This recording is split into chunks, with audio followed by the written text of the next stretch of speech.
Okay, so this is going to be a one-off video that I'm going to make. Doesn't really have much to do with MLB The Show, per se. Does have much to do with the Orioles. And I see a lot of, I am in the Baltimore area. Been a fan of the Orioles for a long time. And this is going to be a video where I'm going to talk about why the Orioles are terrible right now and how do they fix it. Okay. How did we get to this point? Because everything in life has a cause and effect. It's a cause and effect. Everywhere you go, there's a cause and effect. There is not one single thing that just happens randomly. Okay. Um. So right now, as the time has moved on with the 2025 season, the Baltimore Orioles are dead last in the AL East. They're 15-28, I think. They're 15-28 or 14, whatever it is. They suck. Okay. And everybody is saying they couldn't have predicted how bad this would be.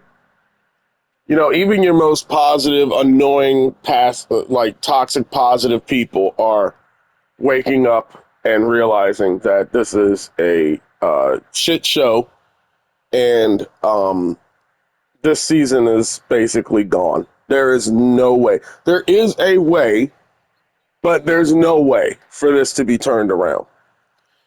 And ironically, they bring up the Washington Nationals of 2019 to say that it can be turned around because I think they were 19-31 or something, and they turned that into a World Series title. I'm here to tell you that's not going to happen. Okay, it's not going to happen. It's you don't have the players on this team right now that have the heart, uh, the leadership, the testicular fortitude, the intestinal fortitude, or any other type of fortitude to go into that locker room and hold one another accountable and do what they need to do. This team is on pace to win at least 60 games and lose 100 games. And what is a downward spiral? And in all honesty, you will see a lot of posts that will say fire Brandon Hyde. You will see a lot of posts that will say fire Mike Elias. And I will say, go right ahead. They both deserve to be gone. I'll tell you why. This is not a rebuild year. This is a year where your teams are expected to win 90 plus games, 100 plus games, and get into the World Series. Okay? But what if I were to tell you that this is a team that is an abject failure because they have been on this downward spiral since June 20th when they racked up 15 runs against the New York Yankees in the Bronx, and they have been below 500 as a total since last season, almost creeping up on a whole calendar year of them beating the Yankees and then them coming back here and then them slumping and doing what they got to do. So this isn't a sample size, okay? Your bought and paid for morning show radio announcers here, who I will not name, have been sugarcoating this turd for quite some months. Even one today saying, I'm willing to bet that most Baltimore people are dead wrong about Mike Elias. I'm thinking most people are dead wrong about Mike Elias. Former GMs have come out and have criticized Mike Elias. All of them. This clown thinks that Mike Elias is not at fault. Okay, fine, whatever. This team is pushing up to be about 20 games under 500. And what was supposed to be the most easiest month for the Orioles in May, current month we're in right now. And that's just not happening. They just got swept by the Minnesota Twins today, who is probably one of the hottest baseball teams in the league right now. And basically, all three of these games could have been winnable, and the games last week could have been winnable.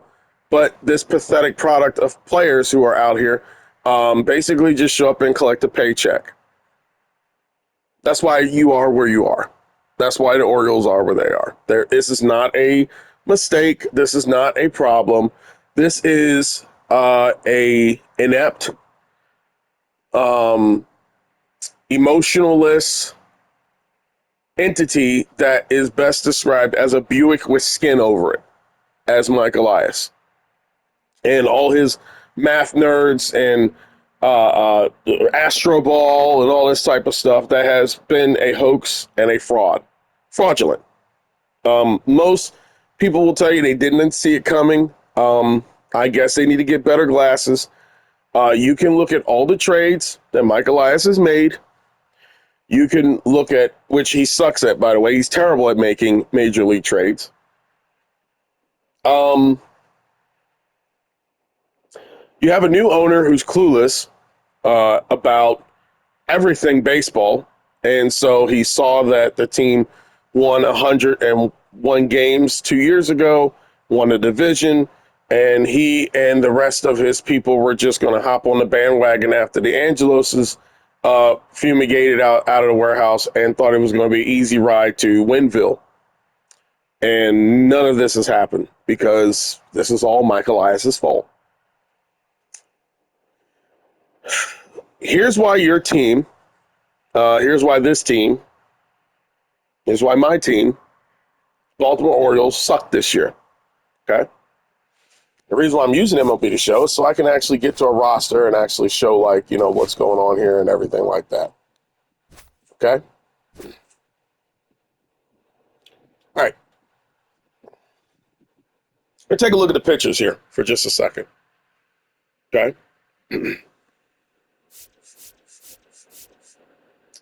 Okay? Let's look at the free agent moves that he made. This guy crapped the bed today. He's been good so far, but he crapped the bed today, giving up back-to-back home runs. So he gave up a home run with a runner on, and then gave up another home run afterwards. So he signed him. Okay. Kyle Gibson. Oh, yeah, I remind you, this is a 35-year-old pitcher who, by the way, never pitched a single inning in Major League Baseball. Signed from Japan. Okay. That's what Mike Elias did during the offseason. We're going to show what he did here. Okay. Kyle Gibson is a 37-year-old washed-up pitcher who basically has nothing in the tank. And whatever he does have, he isn't ready to have because he was signed during spring training and then signed late, so he couldn't work out anything. And then was in Aberdeen where he got lit up by a bunch of 18 and 19-year-olds, which is really embarrassing, by the way. And then instead of moving him through AA to get some catch-up and then AAA to get some catch-up, just shoved into the game where against the Yankees where he got lit up and gave up at least like back-to-back home runs. Okay, he's supposed to be the mature voice in the locker room, like that people need to hear from, and you know that's where it needs to go. Okay, cool. So he sucks. You have Dean Kramer here, which what can you say about him? Orioles were up 3-0 against the Minnesota Twins. And then Dean Kramer came back down to earth and told everybody, hey, it's time for me to start acting like the mid-pitcher that I actually am and show you guys that you need to regret the Manny Machado trade that brought me to Baltimore. And basically, let me just crap the bed again. So this is what you get with Dean Kramer. This dude's not an ace. Not an ace, not an ace, not an ace. At best, on a championship contending team, these guys would be so low in the rotation you wouldn't even know their names. So they lose because of him. Now, people argue, say, "Oh, he's had a great May." Doesn't mean anything. I don't live in the past. I live in the now. He sucks. Kate Povich, same exact thing. Widely inconsistent. This is your rotation going into the season. Okay? This is your rotation right here. Okay? All right? Charlie Morton, 41-year-old pitcher, way past his prime, talking about he has the good stuff and everything, and every single start he's in, every single game he's in, all he does is throw meatballs across the plate. And so they moved him to the bullpen, which he was trash there. Then they moved him to the rotation, which he's still trash. And this right here, Charlie Morton, was who Michael Elias put $15 million in during the offseason. Okay? $15 million. $5 million for this guy, $15 million here. It's already up to $20 million. Okay? All right. Oh, and don't forget this dude. All right? That's why the Orioles suck. This is your rotation right here. Now, everybody wants to talk about injuries. And one thing I hate about injuries is that people will bring up injuries to either gaslight you or hope and pray you forgot about the offseason so that you can get into the rotation of making excuses as to why you're inept, neglectful, fraudulent front office put this team in the situation that they're in. This is why. This is your rotation right here. This is it. Kate Povich, Charlie Morton, Dean Kramer, Kyle Gibson, and Sugano. That's it. This is what you come in with. And so here's your bullpen. Here's your bullpen too. Matt Bowman, garbage. Soto, taken from the Phillies because Michael Elias had an affinity last year for sabotaging his team, just picking from, picking from the Phillies and bargain bidding them. So this dude sucks. This dude sucks right here too. Every time he comes in, he has no control. He either walks people, he either gives up massive amounts of home runs. Like this is what you're dealing with. Yadier Cano, he does pitches, but he's unreliable because he gives up hits and everything. Brian Baker, he just got off an injury. Dominguez, he's okay. Keegan Aiken, they're okay. Felix Batista, what's the point? You ain't ever going to see him because the team ain't in a position to see him. So you waited 2 years for this guy to get healthy and get good just for you never to see him because, well, the team sucks. Okay, so there you go. Now let's go to the batting order. This is where things get good. Okay? Cedric Mullins, one of the players who literally carried this team from March till about April, playing lights out until he fell back down to earth. And, well, until yesterday when he hit a grand slam, which really didn't matter for nothing. The Orioles won't sign him. Mike Elias, this Ultra GM, has changed the dimensions of Camden Yards more than he's ever signed any of these players in this lineup. He has not signed them to a single deal. So we always know Cedric Mullins most likely is going to become a Dodger because the Orioles are going to lose. They're not getting out of this. Okay. And he's not getting out of this. So he's going to be gone anyway. Gunnar Henderson apparently just started coming back, but he didn't have no time in spring training, so that is what that is. But, these guys that I'm selecting are all a part of this analytical, hit coach, can't swing for crap stuff. Okay?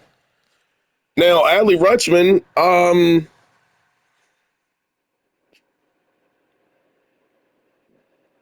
what is there to say? This dude sucks now. I don't know what his deal is or what went wrong with him or anything like that.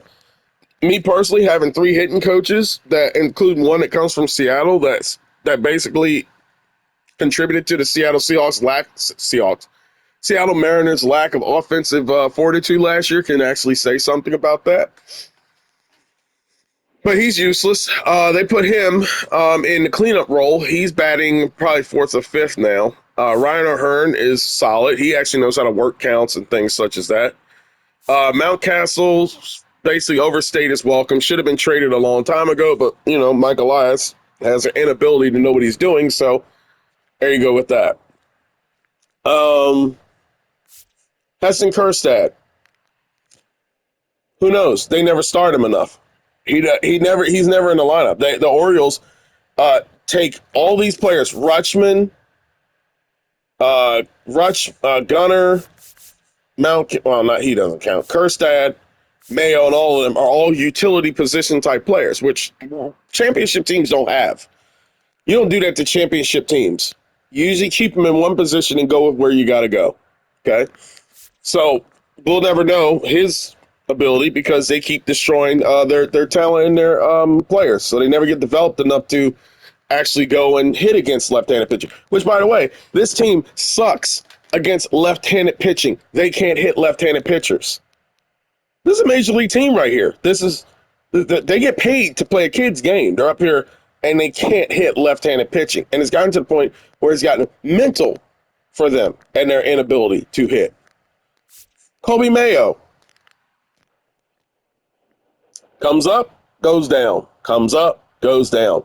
He complains about being in the minors. He starts raking in Norfolk. They call him up. He can't hit major league pitching. They put him at third base for whatever reason, still trying to make that work. And, he's out now, and he's back down in Norfolk, and that's that. Jackson Holiday. He's starting to look good, thanks to his dad helping him, because the three hitting coaches obviously ain't worth a can to piss in. So there you go with that. So he's one of the bright aspects of this. Ramon Laureano, he's all right. He's okay. He's actually one of the good purchases, probably two of the good purchases that Mike Elias made, because, well, that's it. Maverick Hanley is supposed to be this new dude. He's brought up in a catcher's position because,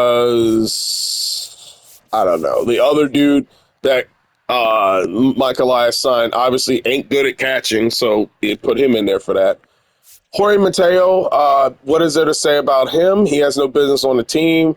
They love him for his speed for whatever reason, but he can't hit worth crap. And he sucks at any position you put him in. You put him in center field, he sucks at that. Put him in second field, he sucks at that. Put him in shortstop, he sucks at that. So there you go. Manuel Rivera, they just called him up.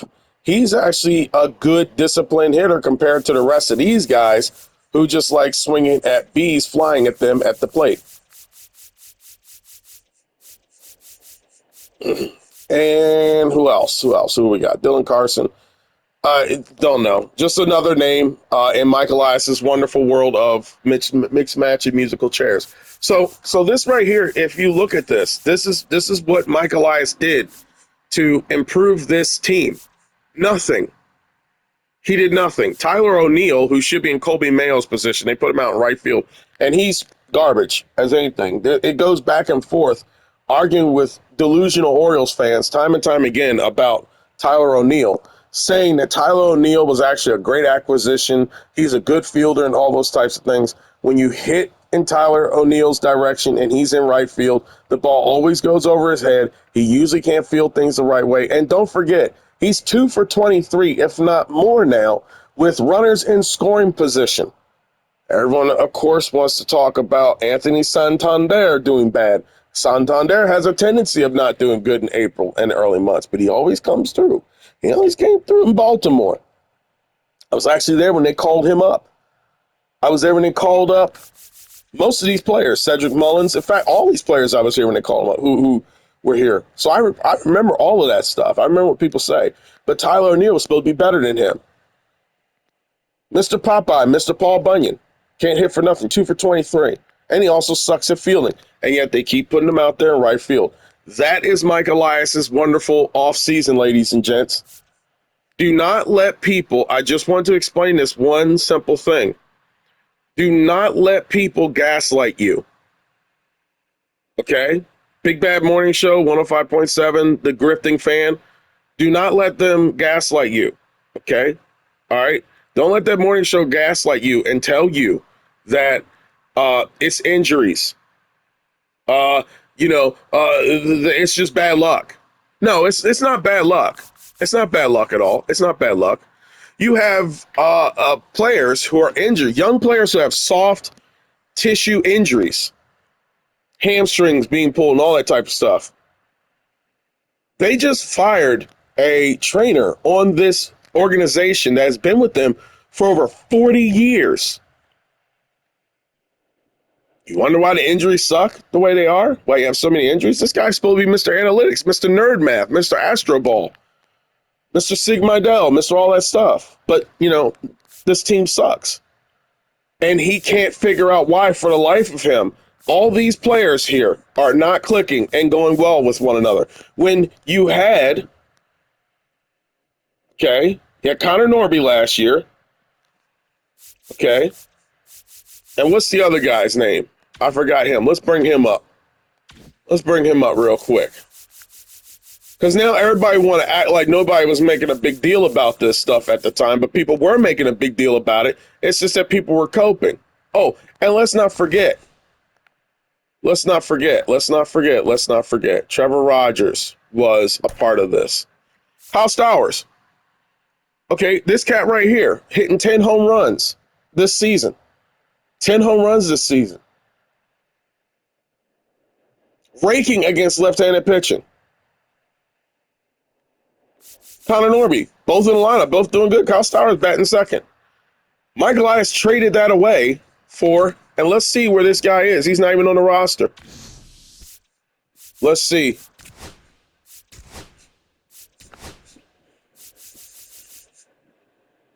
Oh, I forgot. We also have Zach Eflin, who apparently everyone's relying on to do good. This dude broke his thumb sliding into first base. Very smart. So anyway, let's keep going on here. Tyler O'Neill, and we know, bum. Jordan Westberg, he's the one that's injured right now because the wonderful injury recovery system, the Orioles, is oh so well. Grayson Rodriguez, you knew he was injured. He's injury prone. You're probably never going to see him again anyway because he most likely is going to be in the IL. Jackson Holiday, Keegan Aiken, Tyler Wells. Let's see, who's the other guy?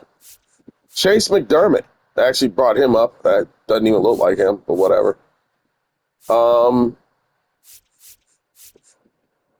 Yeah, so this is what you got going on here. So what? I said Aberdeen Ironbirds. Is it Aberdeen? I think that's Aberdeen. That's in Single A. Do they have wait. I just want to check something real quick. Do they have Single A teams?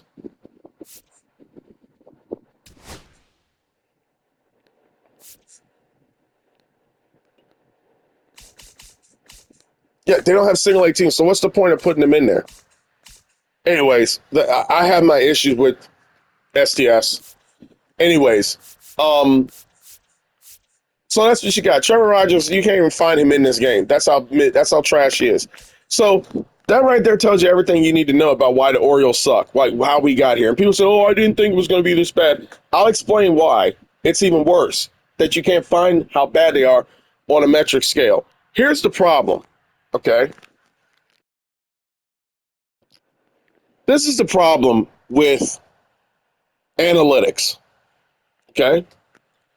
Mike Elias started out as a scout. Okay. And as he was ushered into this position from his success, and I say success with quotes, from the Astros, he basically knows how to, quote unquote, scout talent and use all the numbers and the Harvard math and all the nerd math and all that stuff and the statistics and everything to get everything going. And statistically, it proves this and all this type of crap. But when it comes to baseball, statistics does not equate or substitute for the human element. The human element is very important in baseball, actually more than any other sport. It's in every sport, but in this sport, it's a little bit more important. because chemistry is a very important thing. Baseball, out of all the sports, maybe football next, maybe hockey third, maybe basketball fourth, will show you how chemistry and momentum are two important things. Okay? Leadership, competitiveness, heart, spirit, toughness, roughness, those things you cannot determine with numbers. You can put a team together because statistically on paper they're supposed to look good, and this is their average, and this is it, and this is what's supposed to do, and this, that, and that, this, that, and this, that, and the third. All of them with the nerd math at the warehouse can do all of that. Okay? But when it comes to you looking at a team that you go to the ballpark and you see, you don't see chemistry with these players. You have no leadership on this team. Okay? All right, you have no leadership on this team. There's no leadership whatsoever on this team. There's none. Cedric Mullins and Ryan Hurts said that they put together a team meeting. Yeah, that went very well. Anyways, you have no leaders on this team. Okay. Um, Mike Bordick said that he wanted Adley Rutschman to be a leader. Now at this point, he didn't change that song and tune really quick. To, you know what, maybe Adley Rutschman should just pick a side to hit on and stop doing switch. I'll tell you why they're struggling. And people can take it as an opinion, or you couldn't. Choice is yours. You do whatever you want. But I'll tell you why they're struggling. Analytics only goes as far as you're willing to have it go to where you say, unless these are machines and robots playing, you're going to need some flesh in the game. Now, before Mike Elias and all of them got to the Orioles, we had Buck Showalter here, Dan Duquette, and all of that. Okay? And Dan Duquette and Buck Showalter really didn't rely heavily on analytics. So we kind of did an overcorrection here, where we went far to the left, okay, in regards to not using analytics and all that type of stuff and just going on gut instincts and old baseball, to then going far to the right to where we use analytics for everything, even to the point of how many times you want to flush a toilet at Camden Yards is down to analytics. The problem with it is you're taking away the human element. And it's up to the GM who, if he's not an arrogant, self-absorbed, delusional guy who basically is trying to push out Charlie Morton every single time and not cut bait, knowing that this guy's washed up and he's not, and he doesn't have it, they would look within and say to themselves, we have 3 hitting coaches. No one's hitting. We should just swallow our pride and maybe go back to the human element when it comes to hitting. What are these pitchers worried about when they get on the mound and they start throwing pitches, start throwing balls? Are they worried about landing strikes, or are they worried about their velocity level? What are the hitters doing when they go up to bat? Are they worried about their hitting speed, their batting speed, how slow the bat's swinging? Or are they worried about putting the ball to the bat, putting the bat to the ball? Sometimes technology is good. Sometimes technology is not good. Sometimes you need to rely on things that worked a long time ago. This game has been around since 1850, I think, since the mid 1800s, mid late 1800s. Okay, mid 50s, mid 60s or so, mid 1860s, whatever. Okay, this game has never changed, no matter what changes outside of it. Inside of it, it's the same game. Now, some things may have changed. Some safety stuff may have changed. Some policies may have changed. But the one thing that remains the same, pitcher on the mound, batter at the plate. Run home, run the first, run the second, run the third. Never changed. Ballparks may change, the technology may change, all this stuff will change. That's the human element of sports. That's the human element of baseball. And so when you have a crackerjack box GM who is an arrogant person who is doubling down on his decisions, even though he's made bad trades after bad trades and bad acquisitions after bad acquisitions, it's a house of cards now that you're dealing with. And so that's what leads you to signing players like Tyler O'Neill, who is supposed to be a veteran, and he's just a vagabond. He's just a mercenary. He has no allegiance to the Orioles. He doesn't care about the Orioles way. He doesn't care about leadership. He's here to get his, and then that's it. And you'll see it in the way he swings. That's why he's 2-23 at the plate, like when runners in scoring position. He doesn't care. Analytics doesn't cover that. Analytics doesn't cover what's in a person's heart. Analytics doesn't cover what's in a person's brain or if they're able to lead a team. All what analytics does is says, these are the players in which you need to put on here because statistically speaking, this is how good they are in this ballpark, and this is how good they are when the weather's nice, and this is how good they are when someone's farting in left field, and this is how good they're going to be if you remove the wall and all this type of stuff. And then when you look at it in real life, guess what? It doesn't work because there's no chemistry. That's why they're all struggling. Fire the hitting coaches, okay, because they're trash. They're not changing what they're doing, and what they're doing is not working. At some point, the definition of insanity is constantly doing the same thing over and over again and expecting a different outcome. You need to fire Brandon Hyde because Brandon Hyde has served his purpose here. He has. He served his purpose here, much like Buck Showalter served his purpose here. There are different archetypes of managers in baseball, much like how in football, much like how in hockey, much like how in basketball, and all of them. You have ones that are there to be the fall guy during the rebuild. He's not expected to do anything except do as much as possible to manage the crappy team put together so that they can tank and bring all the good players in. Okay? All right? That's Brandon Hyde. Brandon Hyde versus Bruce Bochy.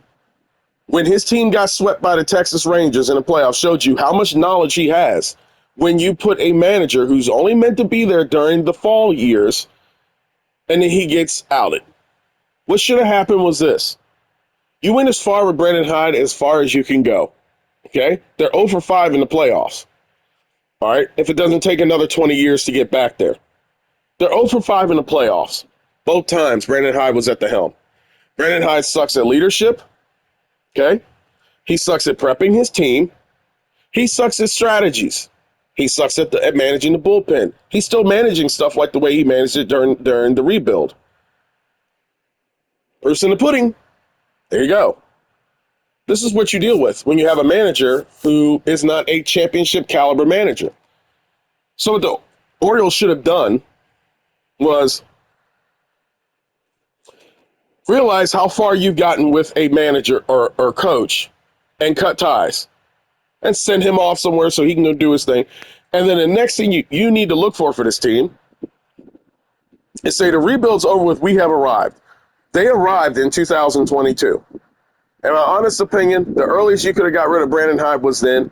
The latest you could have got rid of Brandon Hyde was after the division title was taken. Okay? You go out, you get yourself a championship caliber manager. They're out there. It's not my job to know their name. He's the GM. You're the mastermind. Go do it. Okay? That's that. The next thing you do is Mike Elias should have either stepped down or he should have brought somebody in who now knew how to transition from the rebuild portion of this and then go into the liftoff portion of this team, which means Mike Elias has no clue how to put together a championship caliber team. And people say, oh, he knows more about baseball than you do. That's great. Your team is now almost 20 games under 500. So obviously you don't know much. Judging by your offseason, you really don't. So here's what should have happened. Either he should have left, stepped down, or gotten somebody with him to work with him so that he can now usher in the new era of the Orioles game, which is now we're going to start trading, we're going to start signing, we're going to start working, we're going to start building a championship team and get something going in here, which means all our players need to not be utility. I don't need to see Ryan O'Hearn in right field, left field, center field. I don't need to see Heston Kjerstad in right field, left field, center field, first place, second base, first base. I don't need to see Kobe Mayo in third base if he's supposed to be a first baseman. I don't need to see Jackson Holiday as a shortstop when he needs to be a second base. All that stuff needs to be established in the minors, so by the time you bring them up, they're ready to go into their position. That didn't happen because this guy has no clue. Everything to him is a number. It is a calculator. It's a TI-83. It's no different than sitting up here assessing how much of a grain of rice is going to make a bowl of soup. You need a human element. And he's failed. So the best thing to do is to fire all of them and get rid of them. Because it's a chain of command. Now, your biggest issue here with the Orioles is that your owner, and David Rubenstein, has no clue whatsoever about baseball. So he's basically Mr. Magoo with a couple of hats that he tosses out. He's blind, deaf, and could be dumb in regards to what happens with this baseball team or what needs to be changed. So now he's going to need to have a certain person around to give a listening ear and guide him the right way on how to run this baseball team. Because it seems to me he just wanted to purchase a Ferrari because he saw the Ferrari going good, but didn't realize that it had an engine in it that was shit and that broke. So that's that. So this is where you're at with the Baltimore Orioles. And this is why, if nothing changes, don't expect anything to be good here, both this year, next year, or anything. If you have an owner who's not going to wake up and smell the sunshine and get somebody close to him who's going to guide him correctly in baseball operations, and be the whisper in the ear to say, get rid of Michael Elias because he's overstayed his welcome. Get rid of Brandon Hyde. Get rid of the hitting coaches. Bring some people in who are partially analytical but know when to stop. And then bring a baseball element people in here to actually get something going with these players before it's too little too late. You're going to see the same thing over and over again. People can look at this and say, you don't know crap about baseball. You don't know nothing. That's fine. Yeah, I don't. I've heard every insult in the book. It's perfectly fine. It's okay. But I'll tell you something. The professionals got your team here in the bottom of the AL East when they're supposed to be the year that they're supposed to contend for a title. So they don't know much about baseball either.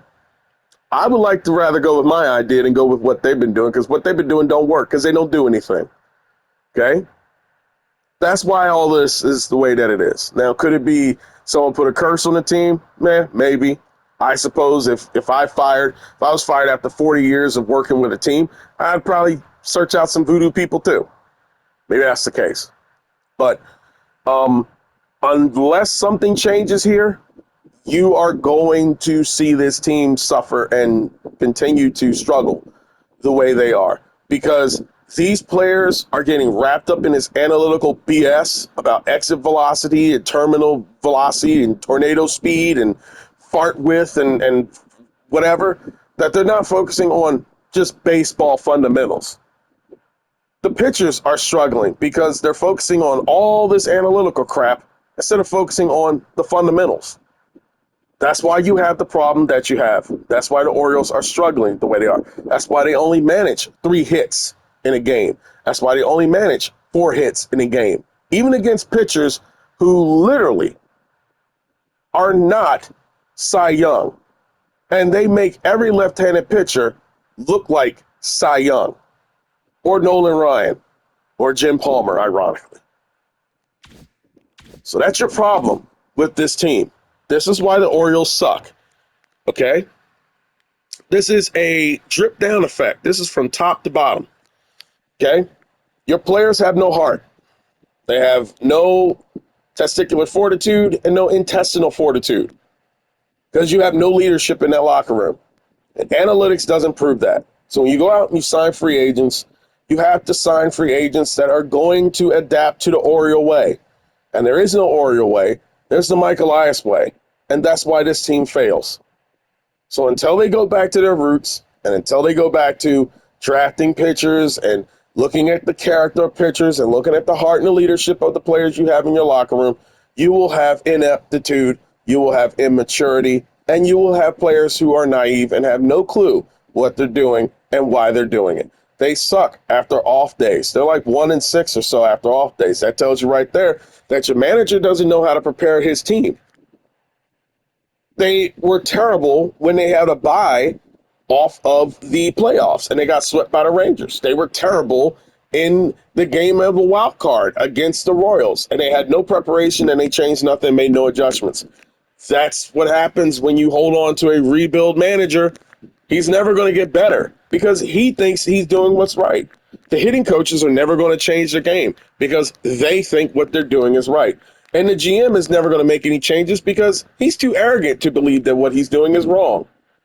So what you have going on here is executive negligence of the worst kind.